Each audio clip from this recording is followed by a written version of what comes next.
ہواؤں کے ساتھ موٹی بوندوں نے یلغار کی اور پھر اتنی تیزی سے بارش ہوئی کہ ماحول لمحوں میں دھندلا کر رہ گیا، اور اس دھندلاہٹ میں کب سامان والا ایک خچر نیچے گر گیا پتہ ہی نہیں چلا تھا۔ بس چند لمحے کے لیے اس کی بے ہنگم آوازیں سنائی دی تھیں۔ سائمن چیخ چیخ کر دوسرے خچر کی حفاظت کے لیے کہہ رہا تھا۔ مارے تیج کی اس کی آواز پھٹ گئی تھی اور وہ اپنے آدمیوں کو بے نقط سنا رہا تھا۔ نریز خان نے اپنا خچر شکور خان کے حوالے کیا اور خود عقب میں جا کر سامان والے دوسرے خچر کو قابو کرنے لگا۔ طوفانی ہوا اور بارش کا تیسرا شکار وہ خچر تھا جس پر کچھ دیر پہلے تک ایمن سوار تھی۔ تند ہوا کے جھونکے نے اس کمزور سے خچر کو گویا اٹھا کر نیچے کھائی میں پھینک دیا۔ وہ بیچارہ آواز بھی نہیں نکال سکا۔ یوسف، تم ایمن کو دیکھو۔ سائمن کو اب ایمن کی فکر لاحق ہو گئی تھی۔ تم اپنے آدمیوں اور جانوروں کی فکر کرو، میں نے جواب دیا۔ چیختی چلاتی ہواؤں کی شدت میں بے پناہ تیزی آ گئی تھی۔ بارش کے تپیڑوں کا یہ عالم تھا کہ چند فٹ سے زیادہ کچھ دکھائی نہیں دے رہا تھا، بلکہ دیکھنا تو ایک طرف رہا، آنکھیں کھولنا بھی محال ہو رہا تھا۔ یکبستہ پانی کے قطرے بندوق کے چھروں کی طرح چہرے سے ٹکرا رہے تھے۔ ایمن نے اپنا منہ چادر میں چھپا کر خود کو مکمل طور پر میرے حوالے کر دیا۔ مجھے اپنے ساتھ اسے بھی سنبھالنا پڑ رہا تھا۔ ہم دونوں پہاڑ کی دیوار سے چمٹے تھے، اور جب ہوا کا زور ذرا کم ہوتا تو چند قدم آگے بڑھ جاتے تھے۔ ہمیں پتہ بھی نہیں چلا کہ جس خچر پر ہم سوار تھے وہ کب کھائی میں گر گیا۔ ایک بار میں نے خچر کی طرف دیکھا تو وہاں کچھ نہیں تھا۔ میرے ذہن سے سائمن اور اس کے ساتھی بھی محو ہو گئے تھے، اور اب میں صرف اپنی اور ایمن کی جان بچانے کی کوشش کر رہا تھا۔ ہواؤں کی رفتار اور چیخیں اتنی بھیانک تھیں کہ انہیں سننے والے شخص کو سوائے اپنی جان بچانے کی اور کوئی خیال رہا ہی نہیں تھا۔ مگر نہیں، اس قافلے میں ایک شخص ایسا تھا جسے اس عالم میں بھی جان سے زیادہ ایمن کا خیال تھا، اور وہ شخص سائمن تھا۔ ایک بار ایمن کا پاؤں پھسلا اور وہ کھائی کی طرف جانے لگی تھی۔ میں پھسلواں سطح پر اپنے قدم جماتے ہوئے ایمن کو روکنے کی کوشش کی۔ اس کا وزن پھول جیسا تھا، مگر اسے کھینچ کر لے جانے والی ہواؤں نے اسے بے پناہ وزنی کر دیا تھا۔ میرے لیے اسے روکنا دشوار ہو رہا تھا، اور یوں لگ رہا تھا کہ میں بھی ایمن کے ساتھ کھائی میں لڑک جاؤں گا۔ تب کسی نے عقب سے میرا بایاں بازو تھام کر مجھے پیچھے کھینچ لیا، اور میرے ساتھ ایمن بھی کھینچتی چلی آئی۔ دیوار کے پاس آتے ہی میں نے اسے سنبھال لیا تھا، اور میرے وجود سے لپٹ کر تھر تھر کانپنے لگی تھی۔ میں نے مڑ کر دیکھا، مجھے سہارا دینے والا سائمن تھا۔ اس نے ایک ہاتھ میں نوکدار کلاہڑی تھام رکھی تھی جسے وہ سہارے کے لیے استعمال کر رہا تھا۔ لڑکی مجھے دے دو، میں اسے بہتر طور پر سنبھال سکتا ہوں، اس نے انگریزی میں کہا تھا، لیکن نہ جانے کیسے ایمن نے اس کی بات سمجھ لی۔ وہ مزید شدت سے مجھ سے لپٹ گئی۔ اب نہیں جائے گا، اس نے کہا۔ میں نے بے بسی سے سائمن کی طرف دیکھا۔ یہ تیار نہیں ہے، تم ضد نہ کرو۔ اوکے، خلاف توقع اس نے فوراً میری بات مان لی، اور پھر حیران کن طور پر اپنی کلاہڑی میری طرف بڑھا دی۔ اسے رکھو، یہ سہارے کے لیے بہترین چیز ہے۔ میں نے شکریہ کے ساتھ کلاہڑی لے لی۔ اس نے کہا، اس پک ڈنڈی سے نکلنے کی کوشش کرو، ورنہ یہ لڑکی بھی ماری جائے گی۔ اس کے انداز سے ظاہر تھا اسے صرف ایمن کی فکر تھی، اسے اپنے ساتھی اور سامان کی فکر بھی نہیں تھی جو کھائی کی نظر ہو چکا تھا۔ درہ ابھی 100 گز کے فاصلے پر تھا۔ نریز خان اور شکور خان خچروں کے ساتھ زور آزمائی کرتے ہوئے درے کی طرف بڑھ رہے تھے، جبکہ ان کا تیسرا ساتھی نظر نہیں آ رہا تھا، وہ بھی نیچے گر چکا تھا۔ اسے طوفانی ہواؤں کی شدت کا اندازہ لگایا جا سکتا تھا کہ وہ بے حد تربیت یافتہ لوگ بھی جو ان راستوں کے عادی تھے، ان ہواؤں کے سامنے خود کو قائم نہ رکھ سکے، اور لگ رہا تھا اگر ہم اس جگہ سے نہ نکلے تو ایک ایک کر کے اس کھائی کا شکار ہو جائیں گے۔ میں اور ایمن اب سب سے آگے تھے۔ میں ایک عزم کے ساتھ کلاہڑی کی مدد سے دیوار کا سہارا لیتا ہوا آگے بڑھنے لگا۔ ایمن تقریباً میرے بازو سے لٹکی تھی۔ ہوائیں سامنے سے ہمیں پیچھے دھکیل رہی تھیں۔ بازوقات ایک قدم آگے جاتے تو 2 قدم پیچھے آتے تھے۔ آگے بڑھنے کی رفتار کچھوے سے زیادہ نہیں تھی۔ سائمن ہمارے عقب میں تھا تاکہ ایمن اگر لڑکھڑائے تو اسے سہارا دے۔ انچ انچ کر کے ہم اس پگڈنڈی کو عبور کرتے رہے۔ اچانک عقب سے ایک بھیانک آواز سنائی تھی۔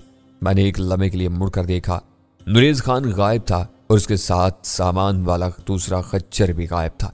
وہ بیچارہ اسے سنبھالنے کی کوشش میں خود بھی اس کے ساتھ نیچے جا گرا تھا۔ شکور خان بقیہ خچروں پر لعنت بھیج کر محض اپنی جان بچانے کی کوشش کر رہا تھا۔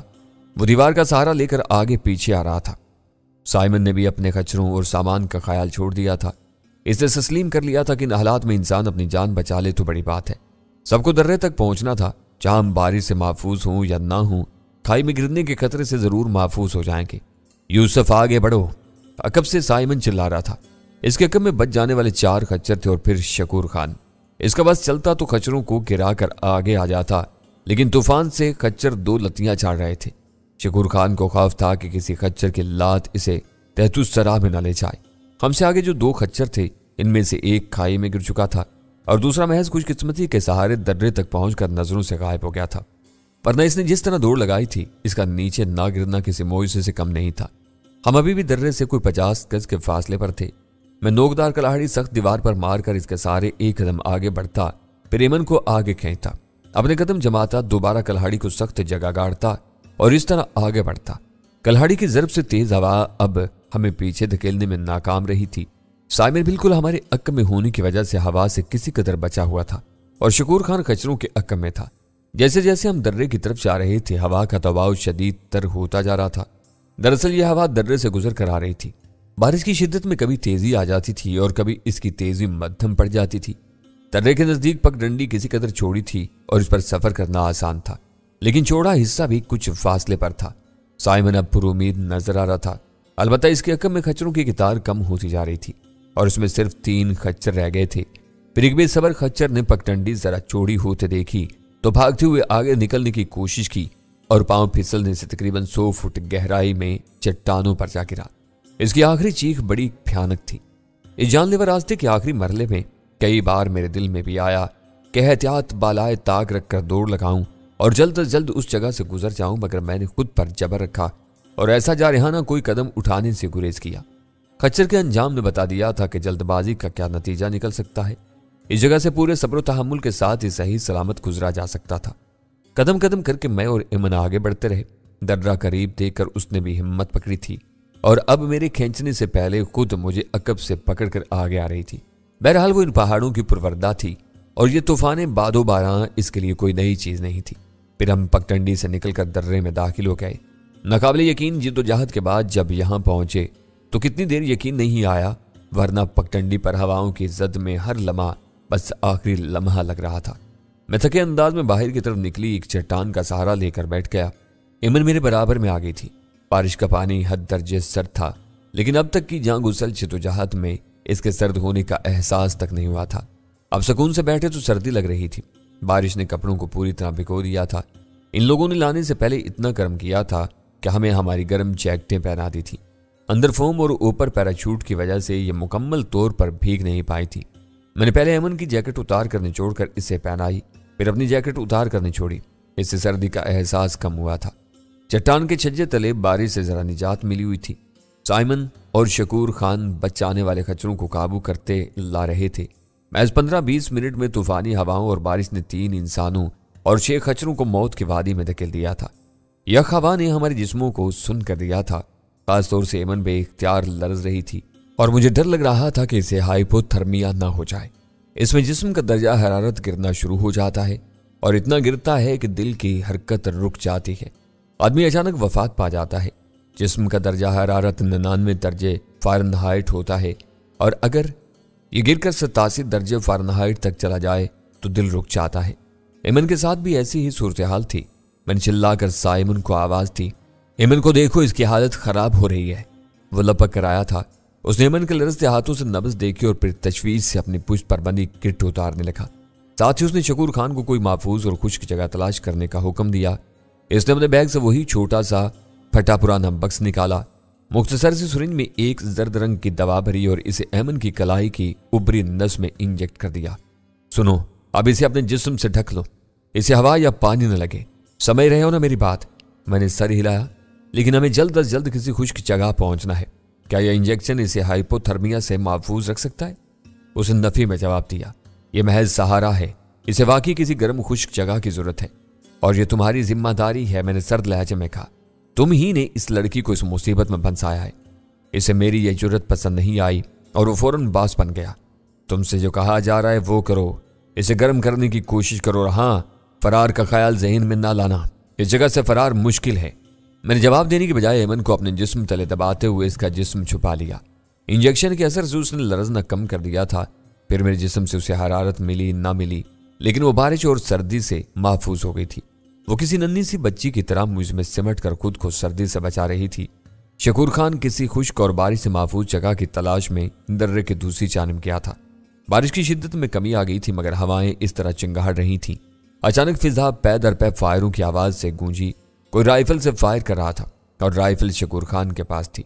मैंने दर्रे के तंग से रास्ते की जानिब देखा, जिसके दूसरी जानिब का मंजर निगाहों से ओझल था। इस दर्रे से शकूर खान हाँपता कांपता बरामद हुआ। उसकी रफ्तार से लग रहा था जैसे बलाएं उसके ताक़ुब में हों और वो फिर बलाएं दर्रे के तंग रास्ते से बरामद हुई। ये दो तनोमंद सुरमई रंग के भेड़िए थे जिनकी गर्दनों पर सफेद बाल थे। वो छलांगे लगाते शकूर खान का ताक़ुब कर रहे थे। इसने रुककर इन दो भेड़ियों को निशाना बनाने की कोशिश की, मगर इसकी राइफल खाली हो चुकी थी।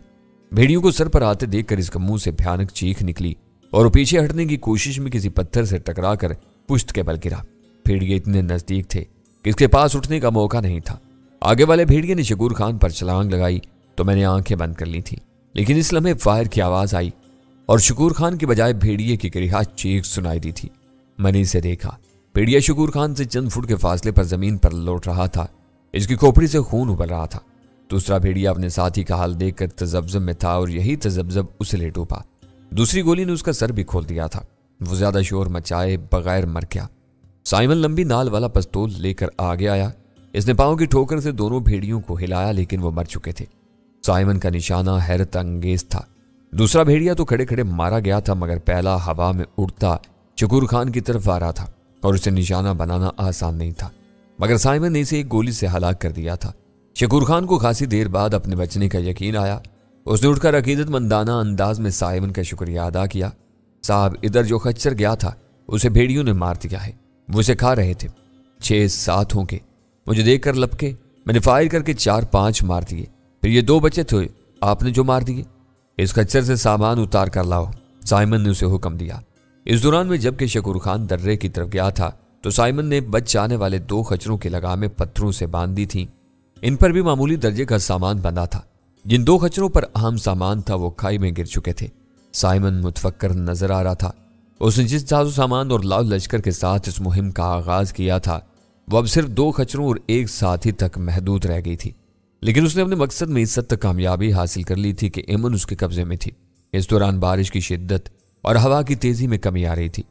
मुश्किल से 1.5 घंटे तक जारी रहने वाली बारिश और तूफान जितनी तेजी से शुरू हुए थे इतनी ही तेजी से थमते चले गए। आसमान पर से बादल साफ हो रहे थे। सूर्य गरूब हो चुका था, मगर अभी इसकी रोशनी का एहसास बाकी था। बारिश और हवा रुकी तो एमन की हालत खुद ब खुद बेहतर होने लगी। साइमन जरा फासले पर एक चट्टान पर बैठा हमारी निगरानी कर रहा था। जैसे ही शकूर खान मरे खच्चर से सामान लेकर आया, साइमन ने इसे हमारे सरों पर मुसल्लित कर दिया और लाया सामान देकर बाकी 2 खच्चरों पर लादने लगा। मैंने साइमन से कहा, रात से पहले हमने कोई माकूल जगह तलाश न की तो रात आसमान तले गुजारना पड़ेगी। तुम फिक्र न करो, साइमन ने नरम लहजे में कहा। जरा देर बाद हम दर्रे से गुजर कर दूसरी तरफ जा रहे थे। एमन को एक खच्चर पर सवार कराया था। साइमन ने एक गैस लैंप निकाल कर रोशन कर दिया था। लैंप और इसका ईंधन बच जाने वाले एक खच्चर पर था। दर्रे से गुजर कर ही हमें किसी जगह रात गुजारने के लिए पनाह मिल सकती थी। दर्रा ज्यादा तवील नहीं था। कोई फरलांग भर रास्ते के बाद ढलान आ गई थी जो पिछली ढलान से कम खतरनाक नहीं थी, मगर इस पर उतरने से पहले हमें रात गुजारने के लिए एक जगह मिल गई थी। ये 2 चट्टानों के मुश्तरिक छज्जे थे जिनके तले वसी खला था। यह जगह साफ सुथरी और हवा से महफूज थी। साइमन ने पहले मुझे और शकूर खान को सामान उतारने का हुक्म दिया और जब इस काम से फारिग हुए तो इर्द गिर्द से खुश्क लकड़ियां जमा करके लाने पर मामूर कर दिया। शकूर खान ने अपनी बला मेरे सर डाल दी और खुद फकत निगरानी करता रहा। मैंने तलाश करके झाड़ियों और दरख्तों से खुश्क लकड़ी निकाली। जब इतनी लकड़ी मिल गई जो रात भर अलाव चलाने के लिए काफी थी तो हम वापस आ गए। साइमन ने कोई तेल जैसी चीज लकड़ियों पर छिड़क कर इन्हें आग दिखाई तो नम लकड़ियां भी आसानी से जल उठी थी। जरा सी देर में इस चट्टान तले शोलों की गर्मी थी। मैंने एमन को अलाव के पास बिठा दिया। इसके कपड़े अभी तक नम थे। अपनी जैकेट से उतार कर अल्लाह के पास डाल दी थी। भूख लग रही है। साइमन ने मेरे और एमन की तरफ देखा। जाहिर है इस वक्त इतनी मुशक्कत के बाद भी भूख नहीं लगेगी, मैंने इस्तज़ाहिया अंदाज में कहा। इसने 2 टिन मेरी तरफ बढ़ा दिए। इनमें तले हुए आलू और मछली के, अगर और चाहिए तो मांग लेना। मैंने इसे लेकर टिन खोले। एमन ने तले हुए आलू पसंद किए थे, इसलिए मैंने पसंद न होने के बावजूद मछली ले ली। 1/2 किलो मछली के कतले पेट भरने के लिए काफी थे। अलबत्ता एमन ने पूरा टिन खत्म नहीं किया था। फिर साइमन ने काफी बनाई। इसने हैरत अंगेज तेजी से सूरत-ए-हाल पर काबू पा लिया था। इसके अज़ाइम में कोई फर्क नहीं आया था, मगर मुझे अभी भी खतरा था कि वो मेरे वजूद को गैर जरूरी समझते हुए मुझसे छुटकारे की कोशिश न करे। शकूर एक तरफ राइफल संभाले मुस्तद बैठा था। इसने भी डिनर कर लिया था। साइमन ने काफी तैयार करके 2 कप हमारे सामने बढ़ा दिए। इस वक्त ये किसी नेमत से कम नहीं थी। यह और बात थी कि इस नेमत के पीछे छुपी अयारी इस वक्त सामने आई जब मग खाली करते करते मेरा सर चकराने लगा। मैंने एमन की तरफ देखा जो निस्फ मग पी कर ही लुढ़क गई थी। साइमन ने इसे खींच कर एक तरफ लिटाते हुए मुस्कुरा कर कहा, सॉरी दोस्त, रात सुकून से गुजारने के लिए जरूरी था, अब तुम आराम से सो जाओ। मैं चकरा के जमीन के साथ वहीं अलाव के पास लेट गया था। साइमन ने एमन को इसकी जैकेट पहनाई और फिर मेरी जैकेट भी इसके ऊपर डाल दी। मैंने जरूरत महसूस नहीं की कि मुझे जैकेट पहनाए, वैसे भी इसके लिए एमन का वजूद अहम था, मेरा नहीं। दवा के असरात को कम करने के लिए मैं योगा की एक मशक करने लगा। हसन अली ये मशक मुझे खास तौर से जहन को बेदार रखने के लिए सिखाई थी।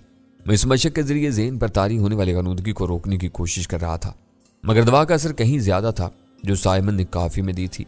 मशक मेरे काम नहीं आ रही थी। साइमन से अपनी कैफियत छुपाने के लिए मैंने अलाव की तरफ करवट कर ली थी। तभी अलाव से एक मोटी सी चिंगारी उड़कर मेरे हाथ की पुष्ट पर गिरी। बेसाख्ता तकलीफ ने मेरे सोए जहन को चौंका दिया था। मुझे इससे ख्याल सूझा। साइमन इत्मीनान से चट्टान के अंदरूनी हिस्से में जा बैठा था और शकूर खान अलाव से जरा फासले पर पत्थर से टेक लगाए बैठा था।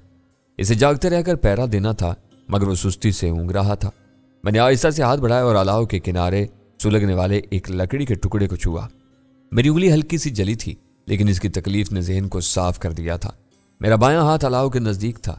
जब भी नींद ज्यादा शिद्दत से हमला करती, मैं उंगली से जलते अंगारे को छू लिया करता और तकलीफ की शिद्दत आसाब को बेदार कर दिया करती थी। इसके साथ ही मैं अपनी सारी तवज्जो खुद को बेदार रखने पर मरकूज किए हुए था। कुदरत ने शायद मुझे आखिरी मौका दिया था और मैं इससे फायदा ना उठाता तो कल मुझे फिर मौका ना मिलता। शकूर खान, होशियार रहना। अंदर से साइमन की आवाज आई। शकूर खान चौंक कर सीधा हो गया। साहब, मैं जाग रहा हूं। साइमन अंदर से बरामद हुआ। लेकिन तुम्हारी आवाज से लग रहा है तुम्हें भी नींद आ रही है। ये लो, इसे खाओ। उसने गोली शकूर खान की तरफ बढ़ा दी। ये क्या है साहब?